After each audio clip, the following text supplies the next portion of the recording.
Hello प्यारे बच्चों, चलिए स्टार्ट करते हैं क्लास 11 चैप्टर फर्स्ट सेट्स की एक्सरसाइज 1.1। इस एक्सरसाइज को करने से पहले आपको चैप्टर सेट का इंट्रोडक्शन वीडियो जरूर देखना है, जो कि मैंने दो पार्ट्स में डिवाइड कर रखा है। अगर वो आप अच्छे से समझ लेते हैं ना, सारे के सारे कंसेप्ट माइंड के अंदर सेट कर लेते हैं, तो आपके सारे क्वेश्चन बन जाएंगे, चाहे आईआईटी जेई लेवल का क्वेश्चन हो या फिर आपका एनसीईआरटी लेवल का या फाइनल एग्जाम के लेवल का क्वेश्चन हो, सारे के सारे इजिली सोल्व आउट कर लोगे। अब यहां पे देखो क्वेश्चन नंबर 1 क्या दे रखा है बच्चों, which of the following are sets justify your answer. हमें यहां पे कुछ स्टेटमेंट्स दे रखी हैं जिनको हमें चेक करना है कि कौन सी स्टेटमेंट हमारी सेट फॉर्म करती है और कौन सी नहीं करती है। तो बिल्कुल सिंपल सी बात है, आपको सेट के बारे में पता होना चाहिए कि सेट की एक्चुअल डेफिनेशन क्या होती है। A well defined collection of objects is called set. अब ये वेल डिफाइंड का मतलब क्या है, जो भी हमारी सेट के अंदर एलिमेंट होंगे या ऑब्जेक्ट्स होंगे, पहली बात तो वो सिनोनिम होनी चाहिए। दूसरी बात आपको क्या ध्यान देनी है कि जो भी आप स्टेटमेंट से एलिमेंट बनाओगे ना, वो पर्सन टू पर्सन चेंज नहीं होने चाहिए। अगर आपके एलिमेंट्स चेंज हो रहे हैं, आपके हिसाब से कुछ और एलिमेंट बन रहे हैं, किसी दूसरे की थिंकिंग के हिसाब से कोई दूसरे एलिमेंट निकल के आ रहे हैं, तो वो सेट हमारा कभी भी नहीं होगा। बस ये चीज आपको ध्यान देनी है। कैसी भी स्टेटमेंट दे रखी हो आप इजिली बता दोगे। सबसे पहले आ जाओ फर्स्ट पार्ट पे। क्या है, the collection of all the months of a year beginning with the letter J. हमें क्या बताना है, यहां पे वो मंथ्स बताने हैं जो कि जे लेटर से स्टार्ट होते हैं। अब टोटल मंथ्स 12 होते हैं, 12 में से आप जे वाले अगर फाइंड आउट करने लग जाओ तो क्या क्या बताओगे बच्चों, जनवरी बता दोगे, जून बता दोगे, जुलाई बता दोगे, 3 मंथ मिल गए। अब किसी अपने फ्रेंड से पूछ के देखो, जे लेटर से स्टार्ट होने वाले यही 3 मंथ बताएगा, कोई दूसरे नहीं बताएगा वो आपको। तो पर्सन टू पर्सन यहां पे स्टेटमेंट चेंज नहीं हुई, एलिमेंट चेंज नहीं हुए, तो ये हमारी क्या है, well defined collection of object है। तो इसीलिए ये क्या है, हमारा एक सेट है। तो हमने यहां पे टिक मार्क लगा दिया। आ गई बात समझ में। सेकंड वाले पे चलो, the collection of 10 most talented writer of India. अब यहां पे स्टेटमेंट पे ध्यान से देखो भाई, क्या कहा है, मोस्ट टैलेंटेड राइटर के बारे में पूछा है। अब आपने यहां पे मुंशी प्रेमचंद को रख लिया, हरिवंश राय बच्चन को रख लिया, या फिर किसी और को रख लिया। मान लो 10 का आपने सेट बना लिया। यहां पे आपके दोस्त से पूछा, उसके माइंड में आ रहा है कि भाई मैं मुंशी प्रेमचंद को या हरिवंश राय बच्चन में से एक छोड़ना चाहता हूं, मेरे हिसाब से इनमें से ये दोनों ही नहीं है, या फिर कोई एक ही इसमें टैलेंटेड राइटर है। तो मतलब पर्सन टू पर्सन चेंज हो सकती है थिंकिंग, यहां पे अलग अलग एलिमेंट बन सकते हैं। तो यहां पे हमारी इस कंडीशन में ये क्या होगा भाई, सेट नहीं होगा, क्योंकि person to person elements change हो सकते हैं। ठीक है, कोई फिक्स यहां पे वेल डिफाइंड नहीं कर रखा स्टेटमेंट को। आगे चलो, a team of 11 best cricket batsman of the world. अब ये भी ध्यान से देखो भाई, क्या कहा है, 11 बेस्ट क्रिकेट बैट्समैन। अब भाई चलो मान लिया एग्जांपल के तौर पे आपने पूछ लिया, सर आप बताओ कि 11 जो बेस्ट बैट्समैन है वर्ल्ड के वो आप बता दो। मैंने लिख दिया भाई, इसमें मान लिया अपनी इंडियन टीम से ले लिया मैंने, विराट कोहली ले लिया, रोहित शर्मा ले लिया, MS धोनी ले लिया, या फिर बुमराह ले लिया, और भी ले लिए मैंने कोई भी, और बाहर से अदर टीम से मैंने ले लिया, मान लिया डिविलियर्स ले लिया, या कुछ और भी ले लिए। अब आपका दिल कर रहा है, आपने अपने फ्रेंड से पूछा, उसको मान लो रोहित शर्मा पसंद नहीं है, उसको नहीं लगता कि रोहित शर्मा बेस्ट बैट्समैन है। ठीक है, वैसे तो है बट लगता नहीं है उसको। तो वो अगर उनको नहीं ले रहा है, तो इसका मतलब क्या हुआ बच्चों, एक पर्सन से दूसरे पर्सन पे यहां पे एलिमेंट चेंज हो रहे हैं। तो ये भी हमारा क्या होगा, सेट नहीं होगा। क्लियर बात, माइंड में सेट होगी बात, पता लग गया कैसे करना है। आगे आ जाओ, the collection of all boys in your class. अब आपकी क्लास के अंदर मान लो 20 बच्चे हैं, 20 लड़के हैं, वो फिक्स रहेंगे, चेंज नहीं होंगे। आपसे पूछ लो या आपकी क्लास के कोई भी अपने फ्रेंड से पूछ लो, वो वही 20 बच्चे बताएगा, फिक्स है। ठीक है, तो ये हमारा क्या होगा, well defined collection of object हो गया। तो ये हमारा सेट कहलाएगा। आगे चलते हैं, the collection of all natural number less than 100। 100 से नीचे के सारे natural number 1 2 3 4 5 up to 99 fix रहेंगे। सभी किसी से पूछ लो, सभी 99 तक ही बताएंगे। तो ये भी हमारा वेल डिफाइंड कलेक्शन हो गया। तो ये भी हमारा सेट हो गया। एक collection of novels written by the writer Munshi Premchand. Particular writer यहां पे फिक्स कर दिया कि मुंशी प्रेमचंद द्वारा लिखे गए सारे नॉवेल्स का कलेक्शन। आप आसानी से देख सकते हो, उसको नेट पे भी सर्च करोगे कि भाई है उसने 100 नॉवेल्स लिख रखे हैं या 200 लिख रखे हैं, फिक्स है वो। चेंज नहीं होंगे। वो जो भी उसने नॉवेल्स लिख रखे हैं, आपसे पूछे, आपके दोस्त से पूछे या आपके टीचर से पूछे, वो फिक्स ही रहने हैं, चेंज नहीं होंगे। तो ये भी यहाँ पे वेल डिफाइंड कलेक्शन हो गया और सेट बन गया हमारा। नेक्स्ट देखते हैं the collection of all even integer. बिल्कुल भाई, ये भी वेल डिफाइंड कलेक्शन है, सारे के सारे इवन नंबर। किसी से पूछोगे इवन नंबर चेंज नहीं होने वाले, सभी यही बताएंगे 2 4 6 8 10 up to infinity.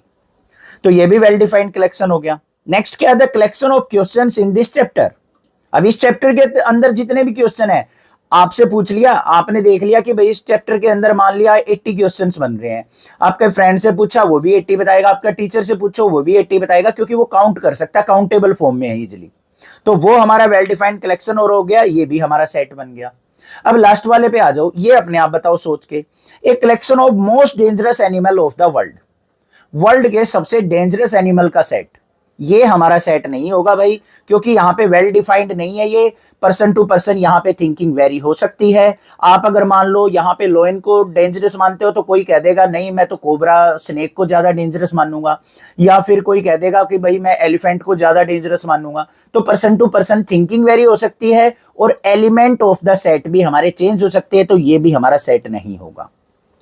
I hope आपको सारे के सारे ये 9 पार्ट्स देख के समझ के क्लियर हो गया होगा कि कौन सी स्टेटमेंट हमारी सेट होती है, कौन सी नहीं होती है। कोई भी दिक्कत नहीं होनी चाहिए। क्वेश्चन नंबर 2 क्या है, लेट ए सेट दे रखा है हमें 1 2 3 4 5 6, जिसके एलिमेंट क्या है 1 से लेके 6 तक हैं। Insert the appropriate symbol belongs to or not belongs to in the blank spaces. हमें यहाँ पे 7 पार्ट्स दे रखे हैं, जिसमें हमें इन दोनों सिंबल्स का यूज करते हुए इन फिलिंग द ब्लैंक्स को फिल करना है। अब सबसे पहले आपको इन दोनों सिंबल्स का मीनिंग पता होना चाहिए। ये हमारा जो सिंबल होता है, ये किसका होता है, बिलोंग्स टू का होता है। बिलोंग्स का मतलब क्या होता है कि कोई भी एलिमेंट किसी सेट के अंदर प्रेजेंट है, तो हम बिलोंग्स टू का सिंबल यूज करते हैं। और ये हमारा सिंबल, इसको अगर हम कट कर दे तो ये किसका सिंबल बन जाता है बच्चों, नॉट बिलोंग्स टू का। मतलब कोई एलिमेंट सेट के अंदर अगर प्रेजेंट नहीं है, तो हम नॉट बिलोंग्स टू वाला सिंबल यूज करेंगे। बस सिंपल सा काम है। यहां पे देखो हमें एलिमेंट क्या दे रखा है, 5। हमें चेक कर लेना कि ये हमारे सेट के अंदर प्रेजेंट है या नहीं है। बिल्कुल है, तो यहां पे हमारा जो सिंबल आ जाएगा वो कौन सा आ जाएगा बच्चों, बिलोंग्स टू का। तो यहां पे हम ये सिंबल एंटर कर देंगे। ऐसे ही 8 देखो यहां पे प्रेजेंट नहीं है, तो 8 हमारा सेट ए से बिलोंग नहीं करता है, तो यहां पे नॉट बिलोंग्स टू का सिंबल ऐड कर देंगे। फिर 0 जो है सेट ए से बिलोंग कर रहा है, नहीं कर रहा है, तो यहां पे भी हमारा क्या आ जाएगा, नॉट बिलोंग्स टू का सिंबल आ जाएगा। 4 देख लो, यहां पे प्रेजेंट है तो बिलोंग कर रहा है, तो इसका मतलब बिलोंग्स टू का सिंबल ऐड कर देंगे। 2 को देखो सेट ए से प्रेजेंट है, बिल्कुल है, तो यहां पे भी हमारा बिलोंग्स टू का सिंबल आ जाएगा। और लास्ट जो आ गया हमारा 10 देख लेंगे, यहां पे 10 जो है सेट ए एलिमेंट के अंदर नहीं है, तो ये यहां पे नॉट बिलोंग्स टू का सिंबल हम ऐड कर लेंगे। क्लियर हो गई बात, समझ में आ गया कि किस प्रकार से हम belongs to or not belongs to का सिंबल अपना फिलिंग द ब्लैंक्स में ऐड करने वाले हैं। ठीक है, चैनल को सब्सक्राइब जरूर कर लेना, ज्यादा से ज्यादा अपने फ्रेंड्स में शेयर करना। क्वेश्चन नंबर 3 क्या है, write the following sets in roster form. इस क्वेश्चन को करने से पहले आपको इंट्रोडक्शन वीडियो जरूर देख लेनी है, ताकि आपको क्लियर हो सके कि रोस्टर फॉर्म और सेट बिल्डर फॉर्म क्या होती है और कैसे उनको कन्वर्ट किया जाता है। यहां पे हमें कुछ स्टेटमेंट्स दे रखी हैं, स्टेटमेंट्स की फॉर्म में सेट दे रखे हैं, उनको हमें रोस्टर फॉर्म के अंदर कन्वर्ट करना है। अब एक तो बच्चों हम होती है हमारे पास सेट बिल्डर फॉर्म, और दूसरी होती है रोस्टर या टेबुलर फॉर्म। अब ये हमें सेट बिल्डर फॉर्म में यहां पे सेट दे रखे हैं, इनको हमें एलिमेंट्स की फॉर्म में कन्वर्ट करना है। तो बड़ा इजी है कन्वर्ट करना, बस ध्यान से समझते जाओ। पहला क्या दे रखा है, ए सेट दे रखा है, इसके अंदर x such that x is an integer, और x कहां से कहां लाई कर रहा है, -3 से ग्रेटर देन इक्वल टू है और 7 से लेस है। तो वो सारे एलिमेंट लिख देने हैं हमें जो -3 के ग्रेटर देन इक्वल हो और 7 से लेस हो। इजिली बना दोगे। तो देखो भाई कैसे बनेगा, यहां पे ए सेट, सबसे पहला एलिमेंट कहां से स्टार्ट होगा, यहां पे इक्वल टू का साइन है, मतलब क्लोज इंटरवल है, -3 को आपको लेके चलना पड़ेगा। तो यहां पे पहला एलिमेंट आ गया -3, फिर आएगा -2, फिर -1, फिर 0, फिर 1, फिर 2, फिर 3, फिर 4, फिर 5 और फिर 6 आ जाएगा। 7 हम यहां पे नहीं लेंगे क्योंकि इक्वल टू का साइन नहीं है। 7 से छोटे नंबर हमें सेट के अंदर लेने हैं। तो यहां पे -3 से लेके 6 तक सारे एलिमेंट लिखे गए, और ये हमारी फॉर्म क्या कहलाएगी, रोस्टर फॉर्म कहलाएगी। क्लियर, सेकेंड वाले पे चलते हैं। x such that x is a natural number less then 6। हमें नेचुरल नंबर्स लिखने हैं जो कि 6 से छोटे हैं। बिल्कुल इजीली आप लिख लोगे यहां पे बी सेट बना के। सबसे पहला नेचुरल नंबर क्या होता है 1, फिर 2, फिर 3, फिर 4, फिर 5, 6 लेंगे यहां पे? नहीं लेंगे, क्योंकि लेस देन 6 बोला है उसने। लेस देन इक्वल टू 6 होता ना तो 6 ले लेते। ओनली लेस देन 6 का मतलब क्या है? 6 से छोटे नंबर लेने हैं। लिख दिए हमने सारे के सारे एलिमेंट, ये आंसर आ गया, है ना इजी। आगे चलते हैं, सी सेट क्या दे रखा है? x such that x is a 2-digit natural number such that sum of its digit is 8। हमें वो 2 डिजिट के नंबर लिखने हैं सेट के अंदर जिन दोनों डिजिट्स का सम क्या है 8 आता हो। बिल्कुल इजी है। 2 डिजिट के नंबर कहां से स्टार्ट होते हैं? 10 से। कहां तक जाते हैं? 99 तक। तो 10 से 99 के बीच में वो नंबर आपको फाइंड आउट करने हैं जिनके डिजिट्स का सम बच्चों 8 हो। चलो भाई, सी सेट हमारे पास क्या है यहां पे? सबसे पहला नंबर क्या होगा भाई? 17। 7 और 1 8 होता है। फिर हमारा क्या हो जाएगा? 26। फिर क्या हो जाएगा? 35। फिर हमारा क्या आ जाएगा? 44। फिर हमारा क्या आ जाएगा? 53। हर एक लाइन में एक नंबर आ रहा है। फिर आ जाएगा 62। फिर आ जाएगा 71 और फिर क्या आ जाएगा? 80, क्योंकि 8 और 0 का सम भी तो हमारा 80 हो रहा है। तो यहां तक हमारे पास सारे एलिमेंट्स आ गए। तो ये हमारा सेट बन के तैयार हो गया रोस्टर फॉर्म में। क्लियर? आ गया समझ में? आगे चलते हैं भाई फोर्थ पार्ट पे। डी सेट दे रखा है हमें, क्या है? x such that x is A prime number which is divisor of 60। 60 के हमें यहां पे प्राइम नंबर्स फाइंड आउट करने, प्राइम फैक्टर फाइंड आउट करने एक तरीके से। तो भाई कैसे निकालते हैं? 60 के प्राइम फैक्टर निकाल लो। 2 से डिवाइड किया, कितना गया? 30। फिर हमारा 2 पे जा रहा है तो कितना आ गया यहां पे? 15। फिर हमारा 3 पे जाएगा, 3 5 जा 15। फिर किस पे जाएगा? 5 पे, तो 5 1 जा 5। तो ये हमारे पास क्या आ गए? इसके फैक्टर आ गए, प्राइम फैक्टर। ठीक है, और सारे के सारे क्या है? प्राइम नंबर जो कि 60 के डिवाइजर हैं। तो बस इन्हीं को हम सेट की फॉर्म में लिख देंगे। तो यहां पे डी सेट आ गया हमारा। एलिमेंट्स क्या आ गया? पहला एलिमेंट 2, दूसरा एलिमेंट भी 2। बट आपको ये चीज ध्यान देनी है बच्चों, सेट के अंदर अगर कोई एलिमेंट एक बार आ जाए ना, उसकी डुप्लीकेट कॉपी कभी भी एग्जिस्ट नहीं करेगी सेट के अंदर। तो 2 को हम दोबारा नहीं लिखेंगे। फिर क्या आ गया? 3 और फिर क्या आ गया? 5। तो ये हमारा आंसर बन गया, है ना इजी। आगे चलते हैं भाई, नेक्स्ट क्या दे रखा है? Fifth part. फिफ्थ पार्ट के अंदर दे रखा है हमें the set of all letters in the word trigonometry. Trigonometry के अंदर जितने भी लेटर्स है ना, उनका हमें सेट बनाना है। बिल्कुल सिंपल सा यहां पे क्वेश्चन दे रखा है। सबसे पहला एलिमेंट क्या है? टी। उठाते चले जाओ एक एक और कोमा लगा दो। फिर आर, फिर आई, फिर जी, फिर ओ, फिर एन, फिर ओ आ गया। तो ओ की डुप्लीकेट कॉपी यहां पे नहीं आएगी तो उसको छोड़ देंगे। फिर आ जाएगा हमारा एम, फिर ई, फिर टी आ गया। टी हमारा ऑलरेडी आ चुका है तो उसको भी छोड़ देंगे। आर भी आ चुका है, उसको भी छोड़ देंगे। और लास्ट में क्या आ गया? वाई। तो ये हमारा सेट बन के तैयार हो गया, और जो कि हमारा किस फॉर्म में है बच्चों? रोस्टर फॉर्म में है। क्लियर? लास्ट देखते हैं क्या है। एफ पार्ट में हमें दे रखा है the set of all letters in the word better. Better के अंदर जितने भी यहां पे लेटर्स है ना, उसका आपको सेट बनाना है। तो सेट का नाम क्या है? एफ से बनेगा। पहला एलिमेंट क्या आ जाएगा? कैपिटल बी, फिर कैपिटल ई, फिर यहां पे टी आ जाएगा। टी की डुप्लीकेट कॉपी नहीं आएगी तो एक ही बार टी लेंगे। फिर ई नहीं लेंगे और लास्ट में आ जाएगा आर। तो ये हमारा क्या आ गया भाई? यहां पे सेट बन के तैयार हो गया। क्वेश्चन नंबर 4 क्या है? Write the following sets in the set builder form. हमें यहां पे कुछ सेट्स दे रखे हैं जिनको आपको सेट बिल्डर फॉर्म में कन्वर्ट करना है। अब भाई सबसे पहले आपने इंट्रोडक्शन वीडियो अगर अच्छे से देख रखी है ना, तो आप इजीली यहां पे इन एलिमेंट्स को सेट बिल्डर फॉर्म में कन्वर्ट कर दोगे। ये हमें रोस्टर या टेबलर फॉर्म में एलिमेंट्स दे रखे हैं सेट के, इनको हमें सेट बिल्डर फॉर्म में, मतलब वर्ड फॉर्म में इनको कन्वर्ट करना है। अब कैसे किया जाता है? बड़ा सिंपल सा तरीका मैंने समझाया हुआ है इंट्रोडक्शन में, यहां पे भी आपको बता देता हूं। ध्यान से देखो क्या है। हमें बच्चों कोई भी एक सेट के अंदर एलिमेंट्स दे रखे होंगे। सबसे पहले आपको माइंड के घोड़े दौड़ा के ये देखना है कि उन एलिमेंट्स के बीच में कोई ना कोई एक रिलेशन एग्जिस्ट करता होगा। अगर वो रिलेशन पकड़ में आ गया तो क्वेश्चन हो गया बिल्कुल इजी, अदरवाइज आप कंफ्यूज हो जाओगे।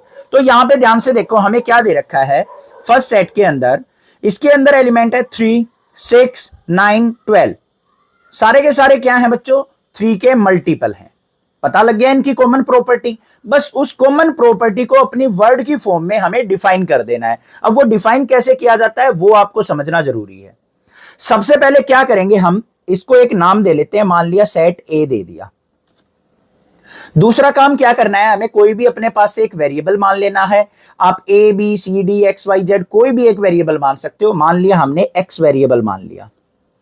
ये एक्स वेरिएबल जो है ना, वो ही आपकी सारी की सारी इसकी प्रॉपर्टी, जो एलिमेंट्स की प्रॉपर्टी है ना, उसको डिफाइन करने वाला है।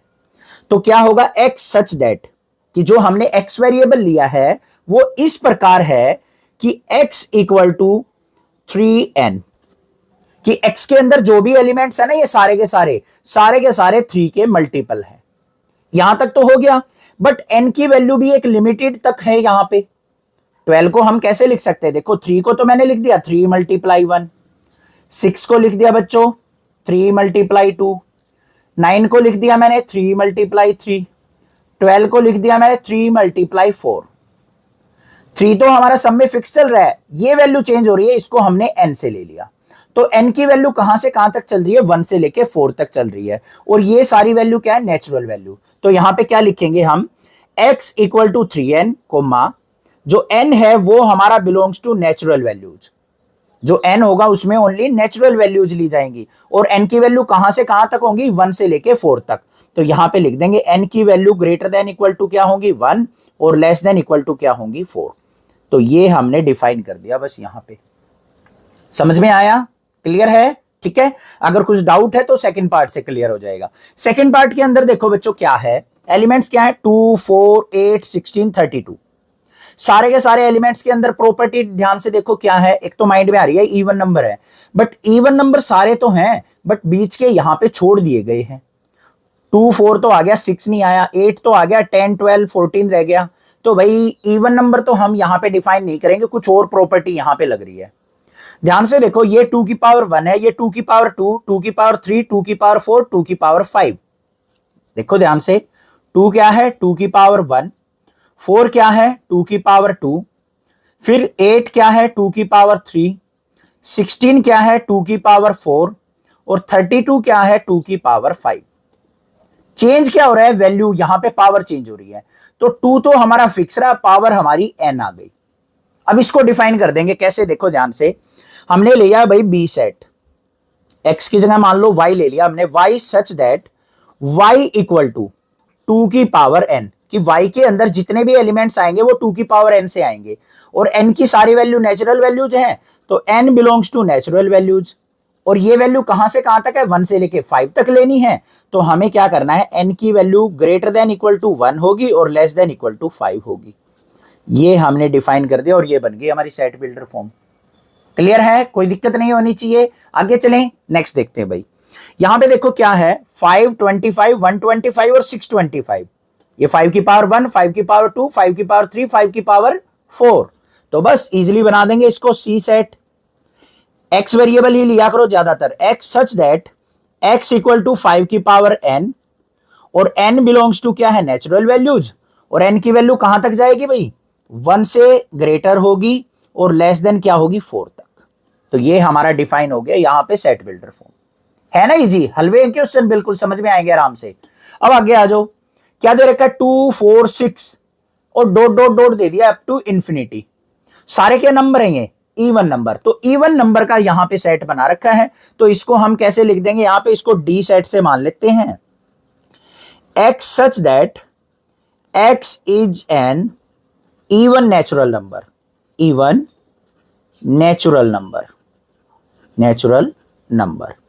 तो इस प्रकार से हमने वर्ड की फॉर्म में डिफाइन कर दिया इसको। बस यहां पे कोई लिमिट नहीं थी n की, जो हमारे नंबर्स हैं इन्फिनिटी तक है, तो हमें डिफाइन करने की जरूरत नहीं पड़ी। हमने डायरेक्टली लिख दिया कि x वेरिएबल से हमने इनको डिफाइन किया एलिमेंट्स को। वो इस प्रकार है कि x is N even natural number, सारे इवन नेचुरल नंबर का सेट बना हुआ है। क्लियर? लास्ट पार्ट देखते हैं भाई क्या है। यहां पे हमें दे रखा है 1 4 9 100। क्या नजर आ रहा है, 1 का स्क्वायर, 2 का स्क्वायर, 3 का स्क्वायर, 10 का स्क्वायर। तो वैल्यू कहां से स्टार्ट हो रही है, 1 से लेके 10 तक ही यूज हुई हैं, उससे आगे या उससे कम नहीं यूज हुई हैं। तो कैसे डिफाइन करेंगे इसको, एफ सेट से x such that x equal to n square. देखो ध्यान से, 1 को हम क्या लिखेंगे, 1 का स्क्वायर, इसको 4 को क्या लिखेंगे बच्चों, 2 का स्क्वायर, 9 को क्या लिखेंगे, 3 का स्क्वायर, ऐसे ही हम लास्ट में 100 को क्या लिखेंगे, 10 का स्क्वायर। सबका स्क्वायर है, वैल्यू कहां चेंज हो रही है, 1 2 3 10 तक, तो इसको हम n का स्क्वायर लिख सकते हैं। तो मैंने क्या लिख दिया, x equal to n square, और n की वैल्यू क्या होगी, बिलोंग्स टू नेचुरल वैल्यूज, और n कहां से कहां तक होगा, ग्रेटर देन इक्वल टू 1 से स्टार्ट होके लेस देन इक्वल टू 10 तक। ये हमने डिफाइन कर दिया भाई set builder form. Question number 5 क्या है, list all the elements of the following sets. हमें यहां पे कुछ सेट्स दे रखे हैं जिनके आपको एलिमेंट फॉर्म करने हैं, मतलब ये सारे सेट हमें सेट बिल्डर फॉर्म में दे रखे हैं, इनको हमें रोस्टर फॉर्म में कन्वर्ट करना है। इजिली कर सकते हैं हम, चलिए देखेंगे यहां पे। सबसे पहले फर्स्ट पार्ट देखो क्या है, ए सेट हमें दे रखा है x such that x is an odd natural number. तो हमें क्या करना है भाई, यहां पे ए सेट बना लेना है जिसके अंदर एलिमेंट्स क्या आएंगे, सारे के सारे ओड नेचुरल नंबर। कहां से स्टार्ट होंगे, 1 से, 1 3 5 7 9 ऐसे लिखते जाना है, और यहां पे डॉट डॉट लगा के हम छोड़ देंगे, बन गया हमारा सेट। और ये हमारी क्या है, यहां पे रोस्टर फॉर्म है, मतलब टेबुलर फॉर्म है। आगे आंसर बिल्कुल इजी सा था, आगे चलते हैं। बी सेट क्या दे रखा है, x such that x is an integer, और x कहां से कहां लाई कर रहा है भाई, -1/2 से तो बड़ा होना चाहिए और 9/2 से छोटा होना चाहिए। अब इसका एक्चुअल मीनिंग देख लो, -1/2 का मतलब क्या होगा, माइनस का 0.5, और 9/2 का मतलब क्या होगा भाई, 9 को 2 से डिवाइड करेंगे तो 4.5। तो 0.5 से लेके 4.5 के बीच के सारे इंटीजर लिखने हैं। तो लिख दो भाई क्या आएंगे यहां पे बी सेट के अंदर, इससे छोटा क्या आएगा, 0, मतलब इससे बड़ा 0, फिर 1, फिर 2, फिर 3, फिर 4, और 4.5 से हमें छोटा रखना है तो 4 तक आ जाएंगे। ये हमारा आंसर बन गया। क्लियर, आगे आ जाओ। सी सेट दे रखा है x such that x is an integer x square less than equal to 4। यहां पे ध्यान से समझना भाई क्या है, देखो क्या कह रखा है, x square less than equal to 4, कि x की वो सारी वैल्यूज, इंटीजर वैल्यू जो इस कंडीशन को फुलफिल करती हो। अब मान लो भाई यहां पे आपने -2 रख दिया, -2 रखा, -2 का स्क्वायर करेंगे तो क्या आएगा, -2 का स्क्वायर 4 आएगा। 4 लेस देन इक्वल टू 4 है, कंडीशन ट्रू है, ट्रू है या नहीं है, इक्वल टू को फुलफिल कर रहा है कि 4 इक्वल टू 4। तो भाई पहला एलिमेंट यहां पे क्या आ गया, सी सेट के अंदर हमारा -2 आ गया। -1 का स्क्वायर करो क्या आएगा, 1 आएगा। 1 लेस देन इक्वल टू 4 है या नहीं है, एक कंडीशन लेस देन वाली को फुलफिल कर रहा है कि 1 जो है 4 से छोटा होता है, तो यहां पे -1 भी आ गया, 0 भी आ जाएगा, 1 भी आ जाएगा और 2 भी आ जाएगा। ये सारे एलिमेंट्स इस कंडीशन को फुलफिल करेंगे, तो यहां पे ये हमारा सेट बन के तैयार हो गया। ठीक है, आगे चलो। डी सेट हमें दे रखा है x such that x is a letter in the word loyal. हमें क्या करना है, लोयल जो वर्ड है ना उसके लेटर्स का सेट फॉर्म करना है। तो डी सेट आ गया भाई, क्या आएगा, पहला वर्ड L कोमा, फिर O, फिर कोमा Y, फिर कोमा A, और फिर यहां पे L दोबारा नहीं लेंगे क्योंकि L ऑलरेडी आ चुका, डुप्लीकेट एलिमेंट सेट के अंदर प्रेजेंट नहीं होते हैं, तो यहीं पे अपने सेट को कर देंगे बंद। क्लियर, आगे चलो भाई। फिफ्थ पार्ट दे रखा है E equal to x such that is a month of a year not having 31 days. वो सारे मंथ हमें यहां पे लिखने हैं जिनके अंदर 31 डेज नहीं होते हैं। ये नोट वर्ड होता है ना, ये बड़ा खतरनाक होता है, एग्जाम में गलत कराता है क्वेश्चन। जल्दबाजी में यहां पे बच्चे क्या करेंगे, मंथ लिखने भाई 31 डेज वाले, गलत हो जाएगा क्वेश्चन। स्टेटमेंट बहुत अच्छे से बहुत ध्यान से पढ़नी है, क्या पूछा गया है, क्या करना है, कौन सा हमें फॉर्मूला लगाना है, ये अगर आपने सीख लिया ना तो मैथ के क्वेश्चन बिल्कुल इजीली अटेम्प्ट कर दोगे, कैसा भी क्वेश्चन दे रखा हो। तो यहां पे हमें ई सेट बनाना है, उसके अंदर सबसे पहले विदाउट 31 डेज वाले कौन कौन से मंथ होंगे, जनवरी में तो 31 होते हैं, पहला आ गया भाई फरवरी, लिख लिया भाई। फिर मार्च में भी 31 होते हैं, फिर आ गया हमारा अप्रैल, फिर जून, फिर हमारा जुलाई में भी, जुलाई अगस्त में 31 होते हैं, फिर सितंबर, और फिर आ गया हमारा नवंबर।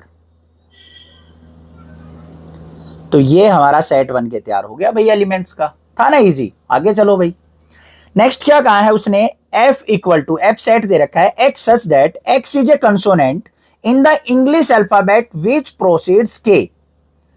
प्रीसीड्स का मतलब क्या होता है, पहले वाले, के से पहले वाले जो भी हमारे कंसोनेंट है ना वो सारे लिखने हैं आपको। लिख दो भाई, कंसोनेंट का पता होगा ना, ए ई आई ओ यू तो वोवल्स होते हैं, उनको छोड़ के जो बच गए हमारे एलिमेंट्स वो सारे कंसोनेंट होते हैं।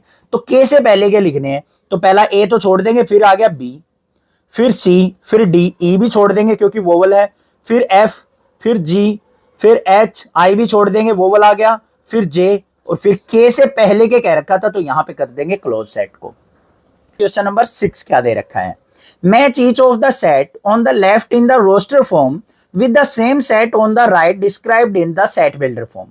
हमें लेफ्ट साइड में तो यहां पे रोस्टर या टेबुलर फॉर्म में सेट दे रखे हैं, और राइट साइड में हमें सेट बिल्डर फॉर्म में दे रखे हैं। इनको हमें मैच करना है, मैच द फॉलोइंग करना है। छोटे बच्चों वाला क्वेश्चन आ गया, बट आपको अच्छे से मीनिंग पता होना चाहिए रोस्टर फॉर्म और सेट बिल्डर फॉर्म का, तभी आप इस क्वेश्चन को कर पाएंगे। अब ध्यान से देखो, सबसे पहले यहां पे क्या दे रखा है भाई, 1 2 3 6, फिर 2 3 दे रखा है, फिर मैथमेटिक्स दे रखा है, फिर 1 3 5 7 9 दे रखा है। उसके बाद हमें क्या करना है, इस प्रॉपर्टी को पढ़ना है।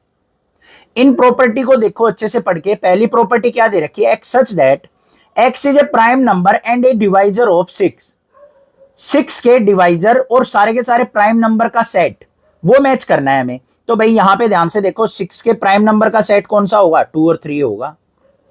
होगा या नहीं होगा? वैसे तो यहां पे भी दिखाई दे रहा है आपको 1 2 3 6 दिखाई दे रहा है ना, 1 2 3 6। क्या सारे के सारे प्राइम नंबर है? नहीं है, 6 नहीं है, तो ये इसके साथ मैच नहीं करेगा। 2 और 3 इसके साथ मैच कर रहा है, तो सेकंड वाले की मैचिंग हो गई भाई ए के साथ। फिर देखो second property, x is an odd natural number less than 10। 10 से छोटे सारे के सारे ओड नेचुरल नंबर कौन कौन से होंगे, यहां पे मत देखो, 1 होगा, 3 होगा, 5 होगा, 7 होगा, 9 होगा। कहां पे मिल रहा है, ये रहा फोर्थ पार्ट, तो हमारा ये फोर्थ पार्ट भी मैच हो गया बी के साथ। फिर देख लो भाई क्या आ गया, x is a natural number and divisor of 6। Natural number भी होना चाहिए, साथ में कंडीशन है 6 के डिवाइजर होने चाहिए। 6 को 1 भी डिवाइड करता है, 2 भी डिवाइड करता है, 3 भी और 6 भी, सारे डिवाइड करते हैं। तो फर्स्ट की मैचिंग किसके साथ हो जाएगी भाई, सी के साथ मैचिंग हो गई। लास्ट बच गया हमारा, देख लो अपने आप ही, X is a letter of the word mathematics. Mathematics के जो एलिमेंट्स बनेंगे ना, यहाँ पे लेटर बनेंगे, उनका सेट ये बन गया। तो यहाँ पे थर्ड का किसके साथ मैचिंग हो गई भाई, डी के साथ। तो ये हमारा क्वेश्चन था। क्लियर है? चैनल को सब्सक्राइब, वीडियो को लाइक करना, ज्यादा से ज्यादा शेयर करना। Thank you students for watching this video.